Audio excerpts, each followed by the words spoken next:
This is Chicken Ball. Come at us, bro.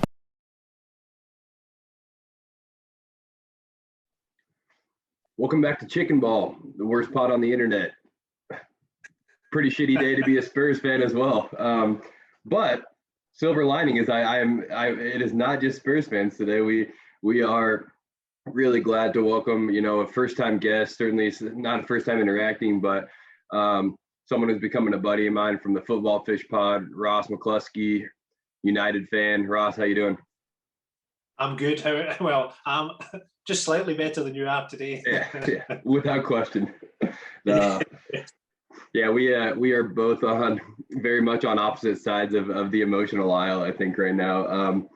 But I think, as you and I kind of chatted off air, as a Spurs fan, we're becoming pretty comfortable with this feeling as well. So, maybe not as rough as it would have been a couple of months ago, but yeah, really glad to have you on. I think really excited to get some of your thoughts and, maybe pick your brain on what it looks like from the outside looking in, at Tottenham, etc. But sticking with United as we jump into it, I think you and I were just talking about the difference between the 6-1, result at Old Trafford versus the result today. We picked and pulled. You guys looked a little bit different in your 11, than you did the first time we played. I assume, I don't believe Cavani was involved, right? Or was he even at the club then? Yep. Henderson had a great game today. But I'll pass it over to you. I think, starting on the United side, what did you see, different today from your side? I think today there was definitely a lot more fight. I'm really worried about the game, especially when, we'll talk about, I guess, the goal that never was, and then Spurs went 1-0 up straight after that when Son scored. But I think from that point, I really worried because certainly Son in that game was playing almost like a holding midfielder when you didn't have the ball. And I really worried because we couldn't get the ball over our halfway line at all. And I thought that to turn that situation around and come back one each and then obviously go and win the game showed a lot of fight and character. I thought there's players that really played really well, like Pogba. I thought Fred had a especially good game as well. And I thought really genuinely everybody, apart from maybe Rashford again, who kind of flatters to deceive quite a lot. I thought he did a lot of running today. He's almost like the Man United sort of Forrest Gump. Didn't really, he didn't really come through today, but I thought everybody else really played very well. And there looked like there was a sort of team spirit. And I think that's the reason we came through in the game. In the second half, it looked quite comfortable, whereas in the first half, it looked like an uphill mountain. And I think that when we were talking earlier about the difference between the 6-1 game and that game today, I genuinely don't know what the answer is. Is it Man United are much better, or is it that Spurs are much worse? I mean, I genuinely don't know, because the first period of the game looked very similar. I would have said. Yeah. I genuinely don't know whether it was Man United that were better or Spurs were a lot worse. It's a strange one. It's actually, I've been thinking about it since the game sort of ended. It's hard to pin.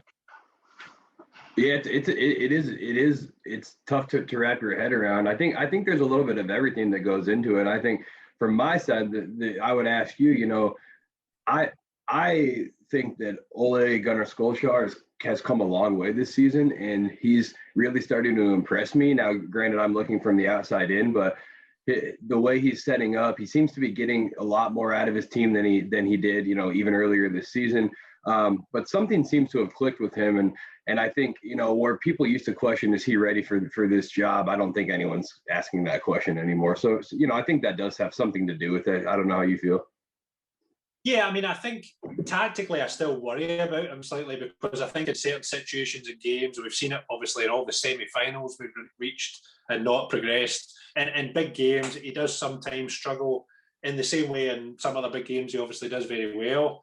I think that, certainly what he's generated is a team spirit, and that's obviously what was very successful today. You could see Fred and McTominay and Pogba, they were all fighting for the ball. Yeah. And where Spurs were kind of dominating that in the first half mainly because they had so many players in the middle of the park, Son dropping deep and really they were winning all the 50-50s in the middle of the park in the first half. In the second half, I think certainly the Man United players were, they were making 50-50s, 60-40s, and I think that's a kind of team spirit that seems to have developed under Ollie. Even though tactically maybe you sometimes are worried about what he's going to do. Because one thing Man United fans all know, Rashford cannot play on the right-hand side. We've seen it 100 times. He starts a game on the left-hand side, he's pretty good. He can, do a lot of different things. He can cut inside, he can score, but on the right-hand side, he just runs into people. And obviously, if you play Pogba's going to be on the left mostly. That means Rashford's going to be on the right, and you almost would have to drop Rashford out the game today and played Greenwood from the start because he naturally plays on that right side. Well, he's obviously a number 9, but he plays on that right side more often and plays well there. Yeah. And really, that was the weak link today. And so you look at the team, and even from the get-go, you're sort of almost questioning, is Ollie doing the right thing?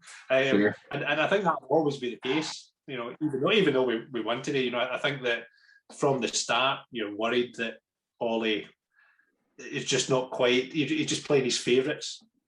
Sure. Yeah, no, I mean, it makes sense. I think when I look at the first half, and you and I talked about this, right? Spurs looked good. Now, the caveat there is that we've looked good in the first half of pretty much every match this entire season, and it seems to have gone wrong at halftime. I've actually got an interesting stat here that a friend of mine just sent over, but it looks like if you rank being the first team to score in a match, being ahead at halftime, we're second in the league. Scoring first and being ahead at halftime. When it comes to dropping points from winning positions and conceding in the last 10 minutes, we were 19th and 20th place in the Premier League in those stats. And that's it right there. Like, that is, for some reason, we cannot connect the second half to the first half. And it was evident today. So I think, it's a little bit of everything, right? I think you guys have gotten better. I think we have definitely gone in the wrong direction. And anytime we put ourselves in a position to have not secured the win by like the 75th, 80th minute. And what I mean by that as a Spurs fan is being up by like probably 3 goals. We're not gonna get the result. And it's just over and over and over and over. And so I think Spurs fans, we all know the only question being asked today on Twitter is, does the manager need to go? And I think I'm not here to debate that. I'm a Mourinho fan, right? I think, and I say that because as a Spurs fan who has seen us turn manager, even Martin Jol, like, we shouldn't have sacked him, but we did, and we go through this cycle, right? I finally feel like we have somebody who can get us over the hump, but something's not clicking, and so it's getting pretty toxic over at Tottenham. And you're obviously somebody who's lived through a very similar situation, right, with the same man. So maybe I'd ask you, elaborate a little bit on what it felt like towards the end of Mourinho's tenure for you guys. Well, I did see a lot of similarities today, because I don't know what your thoughts are on Mourinho's press conference, not what he said about feeding his kids, but what he said about basically the game at large. Mourinho's press conference today at the end of the game was, yeah, we tried hard. I believe in the players. I think they all worked really hard, but we just got beat by a better team. Now, with the ambitions that I'm sure you have as a Spurs fan and most Spurs fans have in the league, do you want your manager, when you've picked the best team at home against a team that you've beat 6-1 earlier in the season, do you want to just be standing there at the end of the game and saying, oh, well, we just weren't good enough. Oh, well, yeah. We'll just see what happens. And I thought that was very telling, because this is what happens with Mourinho. It's never Mourinho's fault when it goes wrong. Yeah. And it's all his fault when it goes right. So it's kind of getting that way. It's slightly, it's been that way before, and he's kind of bounced back slightly in the season, because it looked quite bad at some stage. I think it was December. And then they've had some better results since then, and they've kind of been up and down. But certainly Mourinho's press conference at the end of the game today was very telling. I think when you just stand there and say, well, it's almost like the same press conference that somebody at Shrewsbury would say today, playing Man United. Yeah, You yeah, know, we tried all the guys really hard, but we just didn't win. There you go. yeah. You know, No, yeah, yeah. You're spot on, and I think it's becoming this. We keep, as Spurs fans, we keep talking about this pie chart. You know, the board, the managers, the players. Where does this fall? I still believe that the largest chunk of that has to fall to our board, and then a subsequent, you know, second chunk of that falls to the players, and then probably the manager after that. I think, you know, but they all definitely hold blame. I think even last week we dropped points and Mourinho got the tactics wrong. I think, you know, our center backs are continuously becoming more isolated. I think it was a little bit better today, but we don't have the type of quality at the back that a Premier League winning team is going to want to have, right? And so anytime we leave those guys isolated, we're in a tough spot. So I think Mourinho definitely holds some blame tactically, without question. I also think he has certainly isolated some folks within the locker room. Now, there's people like myself who think some of the folks that he's isolated in the locker room are probably people that should have gone probably 18 months ago. We have a very stale squad, and you look back to, we didn't buy for 3 windows.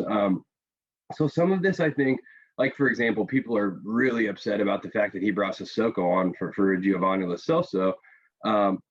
I think it kind of begs the question, who else did he have available? Like, the other option was to play Giovanni Lo Celso for 90 minutes, and he's coming off fatigue and an injury. So sometimes I think when Mourinho makes comments like that, I almost think it's a jab at our board.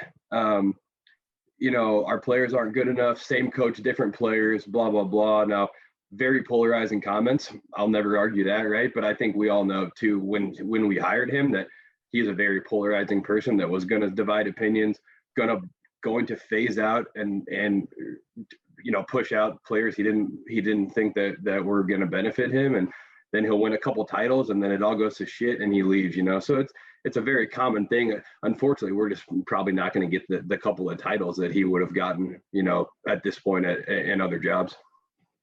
I think Luke Shaw is a very good example of Mourinho's man management, because and at Man United, Mourinho was basically sending Luke Shaw to fat camp. You know, he was basically saying, you know, you're not fit enough, you're not good enough, you'll never be good enough unless you change your attitude, etc. And then now, certainly today and in recent games, Luke Shaw looks like one of the best players in the Premier League. You know, it looks incredible. Yeah. And I would ask you, I guess, like, when you talk, today was almost, if you were to look in hindsight, you would think, well, that's an easy Man United away win. When you take Tottenham going 1-0 up at the start and they never do well when they go ahead, and Man United, that's the 9th time in the Premier League this season that Man United have won away from home from a losing position. It's incredible. And yeah. You would take it out, but I would ask you, why is that the case? I mean, it's the same. I mean, I don't know the answer to why Man United are so good at coming back from, you know, they can't seem to motivate themselves when they go 1-0 up, but when they go 1-0 down, they seem to come back fighting. Why is it that Spurs can't seem to, you know, it's like I was speaking to a West Ham fan today, and it's a very strange thing at their club. When if they go 1-0 up, they feel a lot more comfortable than if they go 3-0 up. Yeah. Because when they go 3-0 up, they just playing football.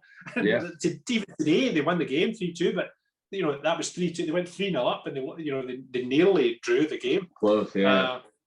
But bizarre things that are happening in the Premier League this season, and I think Spurs' thing this season is going ahead, and what Mourinho's normally been really able to sort of deal with in terms of that kind of park the bus mentality. You know, go 1-0 up, attack, counter-attack on the break after that, punish teams that try to attack against you.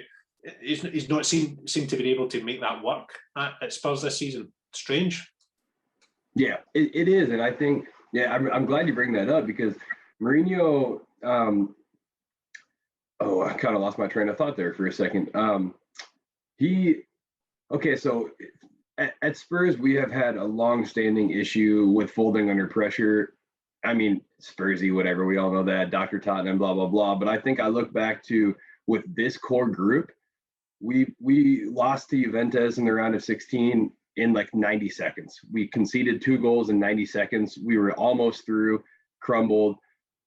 Ever since then, we seem to repeat you know, the exact same performance under pressure. And so I think when Mourinho came in, I was so happy. First of all, I hated that we sacked Pochettino. It needed to happen, but it was heartbreaking, right? It had to happen. And then when I'm not saying I wanted him replaced by Mourinho, but once Poch was sacked and Mourinho was available, for me, it was a no-brainer because we needed somebody who was going to teach us to be a little bit more, you know, tough or just have some more mental fortitude in those moments, right? But it's not happening. And so I think Spurs fans, if you weren't a Jose fan or, you know, you had a bias or whatever it is against Jose, always going to be Jose's fault that he's a dinosaur, he's outdated, he can't get the guys going. If you're somebody who supports Mourinho, you probably feel a little bit more that this is the same group of players who have constantly rolled over time and time again. And so I think that's if I had to say one thing that's splitting the fan base, it's probably that right there. Is it Mourinho incapable of doing what he's done so well for his entire career? Or is it a group of players that literally any manager on earth would fail with because they just don't have what it takes? And that's that. I don't have the answer, but I think as Spurs fans, like that's what we're trying to figure out. And ultimately, there's only one person whose opinion matters there, and it's Daniel Levy's. But yeah, there's a lot going on at Tottenham without question. So. Well, I mean, do you think this has always been a question that's been labelled at Mourinho, where you think that essentially he has a one-dimensional style of management, which is very much he is the big kid in the play. You know, he's the boss, and here's the tactics we're going to set out to do, and you do what I say. And you know, it's a very much a head teacher mentality. Tactically, it's very similar to what he did at Chelsea when he arrived there. And I guess the best comparison to draw to that argument is Martin O'Neill, because Martin O'Neill had a very successful career, you know, at Watford and Leicester, and then obviously Celtic, and even when he went to Aston Villa in the Premier League, they were consistently fifth in the Premier League until he had to leave. And he had a very, very, you know, straightforward mentality. He played a big striker with a small striker. He played wing backs. And, you know, he had the same sort of tactics basically across all those teams that he managed. However, eventually that caught up with him. And the same ideas that he had that made him so successful at Leicester and Celtic, for example, were not successful towards the end of his career. And I think that there's a question always that is that Mourinho?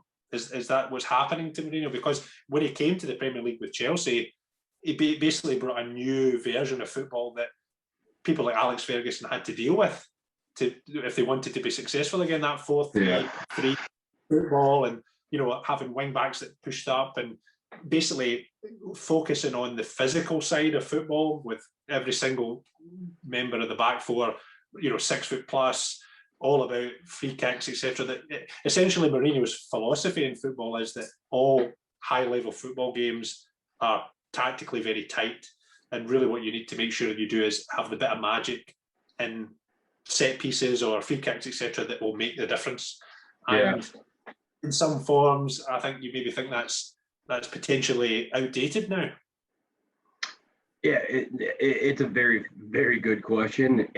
I think I'll start by saying I did see a very interesting, you know, I don't want to say it was an article, but somebody had written a piece somewhere, and I wish I could cite who it was, but that the game has changed quite a bit as far as the players having so much more control than they did back in like the 90s, right? In the early 2000s. Social media, agents, they have a lot more power, and it's very hard to keep your team very tight and under wraps, right? And I think that's something that Mourinho struggles with a lot. Like, he was very good at getting people. I mean, you see players like Zlatan say, I would still die for that man, like no questions asked, you know? And so at some point he was very good at getting a locker room bought in. Now, he would phase out people who weren't going to be part of his plans or were going to get in his way, and it would upset the fan base. But again, they'd go and then he'd win.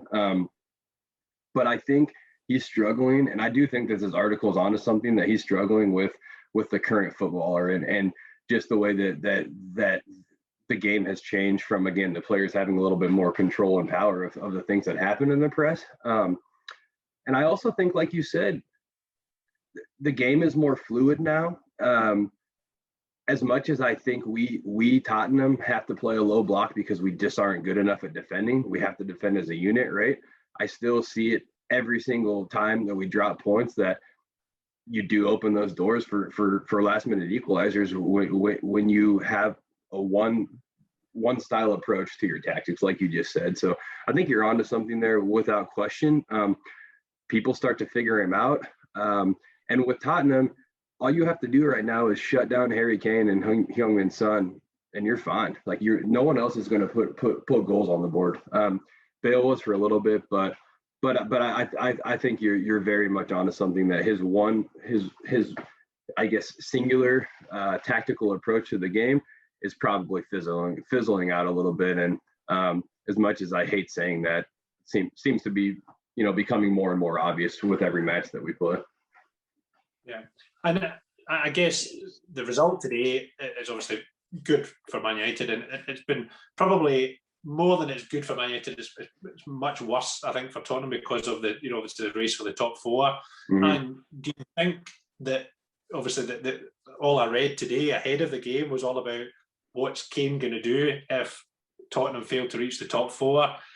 How do you think that result today is impacted? I mean, do you think Kane will stay whatever happens, or do you think that it's definitely impacted his summer? Yeah, I'm glad you asked me that. I don't like my answer very much, but I do think that it's in his best interest to leave if we don't secure top four. And I think today I was on a show yesterday, and I said if we lose tomorrow, top four is off the table. Like we're not going to get top four if we drop the points tomorrow. Today was important. I do not think we'll secure top four, and I do think Kane should leave. I think both for himself and the club. I think the only issue is, I say for the club because obviously we need to rebuild and we need to invest. But I don't know if anybody can pay what we need to get out of Harry Kane right now in order to rebuild the squad, because I think we're looking for 150 to 200 million, which is crazy. But in this world, it's something you could probably secure for his services. But I don't think anybody can afford it right now, right? Well, if anyone can get that kind of money for a player, it's Daniel Levy, isn't it? He's 100%. He'll do it. Yeah. He's the ultimate poker player. He can 1,000%. Yeah, and I have a lot of respect for what he does off the field. I think on the field there's a lot to be desired. I think a director of football, and that's a whole other conversation, but I think that's somebody that could benefit him. I know we've tried it, but maybe try it again the right way. But yeah, you're right. Levy can get it. And so I think right now we need to figure out who's interested that could actually pay. I mean, PSG comes to mind. They can probably cough that up.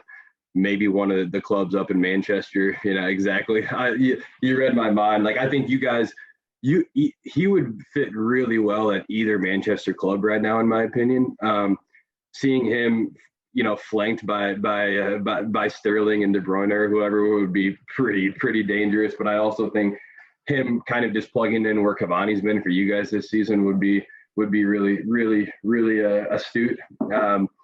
So yeah, it's probably time, and I hate saying it, but I just if I'm Kane, no Champions League, and Mourinho's sacked, which is probably going to happen. Like I have no reason to be at Tottenham anymore. I'm not going through another rebuild. We'll probably hire a Nagelsmann, exciting young manager, whatever. But I'm not sticking around for that rebuild if I'm Kane. And frankly, I don't think the team can afford it. So it's a bummer, man. But yeah, you could probably use the money from Kane more than you could use Kane over the next few years. You're right. We have to invest in our defense. Sorry, go ahead. No, I was just going to say that, like, I think this summer is very likely. No one knows where they'll go, but Haaland from Dortmund and Kane, one of them is going to go to Man City and one's hopefully going to go to Man United. Yep. We don't know what one, but I actually hope it's Haaland, only because he's younger. Yeah, honestly, I wouldn't fault anyone for wanting Haaland more than Kane. That guy's a monster. Wow. I think they're very similar. I mean, I think that actually, in terms of how they play football, they're very similar. Yeah, it's only just because Haaland's younger. You spend 200 million, and you get that back. Whereas you spend 200 million in Kane, I guess you probably get it back. If he scores 30, 40 goals a year for the next sort of 2 or 3 years, that will pay itself back and twofold. But I think certainly I think those two players, we've got a situation at City where they need a number 9 and Man United need a number 9, and they're the only two clubs really that can afford to go out and get them. Yeah. Yeah, you're right. And honestly, as a Spurs fan, if I saw him lift the title with one of those clubs up there, I'd be happy for him. I mean, I'd be sick for my club, right? But I'd be happy for Harry Kane or whatever. And I don't know. He's done so much for this club that I want that guy to get what he deserves. Obviously, we prefer it with us, but he's been a servant, and I want to see Harry Kane lift some trophies. So, yeah, it's a tough question. I'll round out the show, giving you some time to gush about your boys, on the other side there, United. I think I made a joke on Twitter that my only question for you is if you're, whether or not United's accepting applications for new fans. But and of course I joke, but I'm impressed with you guys right now. Like we talked about off the air, you guys sit 11 points off the top with the game in hand, and you're 9 points clear of fifth. So would like to think Champions League is all but secured for you guys. And there's a fun, 7 games remaining or 8 remaining for you guys, I think, maybe 7, either way, a good run of games where you guys could actually do something pretty exciting and special. So I don't know, talk about that. Yeah, well, I would hope so. You would hope that we can do something to at least push City to the wire, because they lost against Leeds yesterday. Who's to say they won't lose again? We will need to win every single game, every one of our 7 games left, but it'll make it a more interesting one than it would have been otherwise. We say that at the start of January, we all thought we were going to win the league. Mm-hmm. we were top of the league, 3 points ahead. We thought, let's do it. We'll be great. But since then, obviously, City is just, they went on something like a 20 game run without losing. I can't remember what it was, but they've really just put the foot down on the accelerator and went straight to the top. We've had the same ups and downs that a lot of clubs have had. We're consistently inconsistent, and that's that can be said for a lot. I mean, it can be said for Chelsea, it can be said for you guys, it can be said for Man United as well. We looked at the fact that City lost yesterday, and we're all very excited about what can happen if we win these games. But if we hadn't won the game today, we would have definitely won the next game. But because we won today, we're probably very nervous about the next game. It's going to 1-0 Burnley written over it. It's just how we are. That's frustrating. And that's the difference between us and City. Is just we're not as consistent as they are, and it's disappointing. But it could be a good season. It really could be if we were favourites for the Europa League, and if we push them out close, even if we get second in the league, it's probably a big step up from last season. Yeah, I agree. And gosh, second place in the Europa League is a hell of a season. I'd kill for that. So I think that the thing that you guys really have in your corner there is that City is legitimately going for a quad. And if I'm Pep, the lead I have in the league, I'm almost probably prioritizing anything in the Premier League a little bit less than everything else I've got in front of me at this point, and they need that Champions League. So you guys, I'm lucky in the sense that our League Cup final is probably going to be like 2 or 3 days before they have a Champions League semi to play. And for you guys, they have a lot in front of them if they want to achieve their quad and that they're really aspiring to. And so point is, I don't think that they're going to secure all of the remaining points at all. I do think they'll drop another like 4 to 6 points, if not a few more than that, and that's where the door opens up for you guys, right? So yeah, I mean, it's frustrating for me with Gundogan and Diaz in my fantasy team because he rested them yesterday, and he seems to rest these players who are so important in European football, but in the league he doesn't play them. Mm-hmm. And it's very frustrating, and I think, but from our point of view, like you said, I think there could be a bit where they are going for such a, they're spread very thin across 4 competitions, and you hope that you know for sure that Pep Guardiola's biggest priority is winning the Champions League. You know it, because it's the one that's eluded him, and he really, really, really wants to win it. So that's maybe in our favour in the league. But Again, you never know. If City drop enough points, you know we'll drop more. Yeah, for sure. I know all about that. So. All right, well, I think we'll close it out. It's been a great conversation. Definitely appreciate you coming on. I think there was a lot of Spurs fans, or there are, that are really craving, the opinion of somebody from the outside looking in, and especially somebody who has recently lived this exact thing, within the last 3 or 4 years. So definitely appreciate the time. Anything else you want to jam on before we wrap? No, I just want to thank you very much, and thanks for coming on the Football Fish before as well. It was great. We did a Super Bowl special as well. It was great. It was fantastic, and thanks a lot for having me on. I enjoyed it. Yeah, and honestly, take a second to plug your show as well. Well, it's at the Football Fish pod, and we talk a lot about football, all kinds of football. I guess the one thing I'd want to sort of say about it is coming up to the Euros, what we're trying to do is do for the fans, by the fans Euro special, where each week during the Euros we'll have fans from each of the countries that are playing in the Euros coming on and talking about their team, and so just giving a bit more insight into the Euros than you would normally from all the various media outlets. So that's the sort of big agenda this year, and hopefully it works and we get the people on that we need to make that happen. Yeah, love it. And honestly, everybody, if you're listening, it's a great show.